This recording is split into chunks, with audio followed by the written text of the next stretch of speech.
Welcome to Easy Learning with Shreyansh. Friends, today we are going to learn Standard 5th Hindi lesson Gadadhan. Extra question. So let's start. प्रश्न 1. निम्नलिखित प्रश्नों के उत्तर लिखिए. किसान का नाम क्या था? उत्तर. किसान का नाम रामदीन था. किसान रामदीन कौन से गांव का था? उत्तर. किसान रामदीन सुंदरपुर गांव का था. किसान के कितने बेटे थे? उत्तर. किसान के 4 बेटे थे. किसान के बेटे कैसे थे? उत्तर. किसान के बेटे आलसी थे. किसान को किस बात की चिंता थी? उत्तर.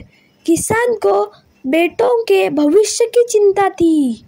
रामदीन और उसकी पत्नी ने कहाँ जाने का विचार किया?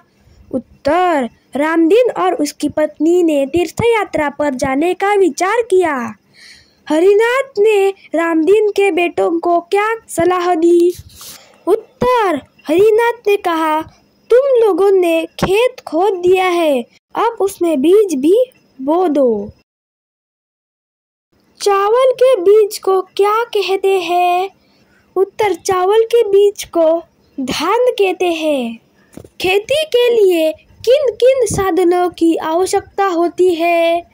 उत्तर. खेती के लिए खाद, हल, बैल इत्यादि की आवश्यकता होती है. फसल किसे कहते हैं? उत्तर.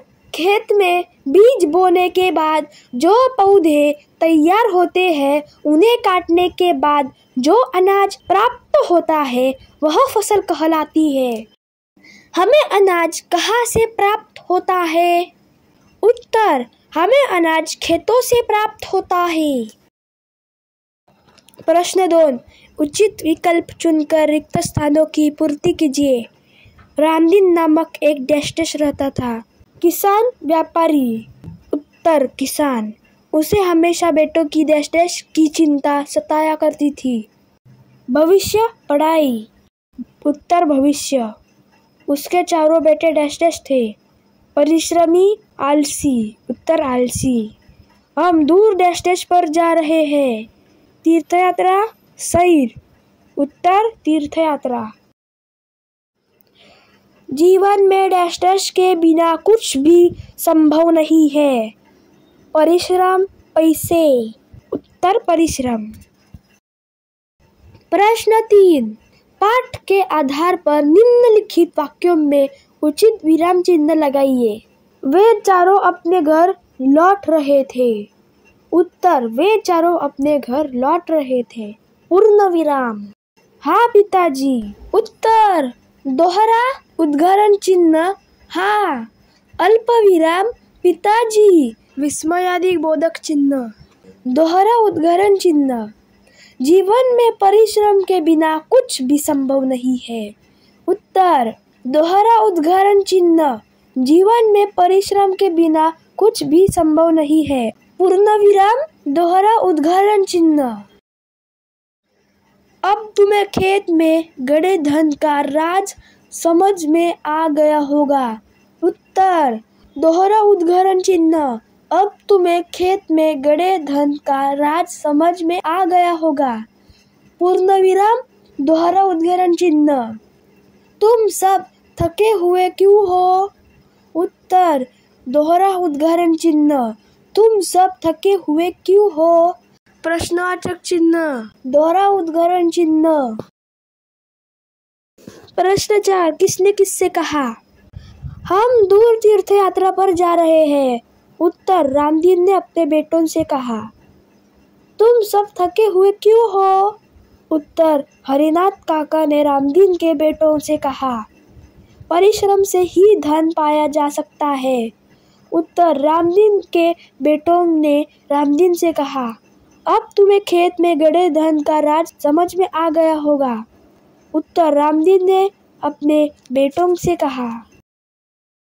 प्रश्न 5. निम्नलिखित वाक्यों के सामने सही अथवा गलत का निशान लगाइए. रामदीन स्वयं तो बहुत परिश्रमी था. सही. बेटे पिताजी की तीर्थ यात्रा की बात सुनकर नाराज हुए। गलत। रामदीन अपने बेटों के सच्चेपन से परेशान था। गलत। खेत में नन्हे नन्हे अंकुर निकल आए। सही।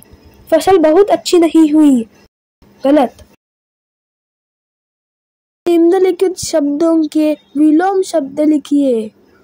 परिश्रमी आलसी, परेशान निश्चिंत, इधर उधर, दिन रात, खुशी दुख, सुबह शाम, सामान्य असामान्य, समाप्त शुरू, अच्छी बुरी, बेचना खरीदना। प्रश्न 7, निम्नलिखित शब्दों के समानार्थी शब्द लिखिए। गांव ग्राम, परिश्रमी मेहनती, सुबह प्रातः। प्रश्न 8, लिंग बदलिए। बेटा बेटी, माता पिता, भाई बहन, बूढ़ा बूढ़ी। प्रश्न 9, वचन बदलिए। बेटा बेटे, बूढ़ा बूढ़े, फसल फसलें। So friends, if you like this video, please subscribe my channel and don't forget to press the bell icon. Thank you friends and bye bye.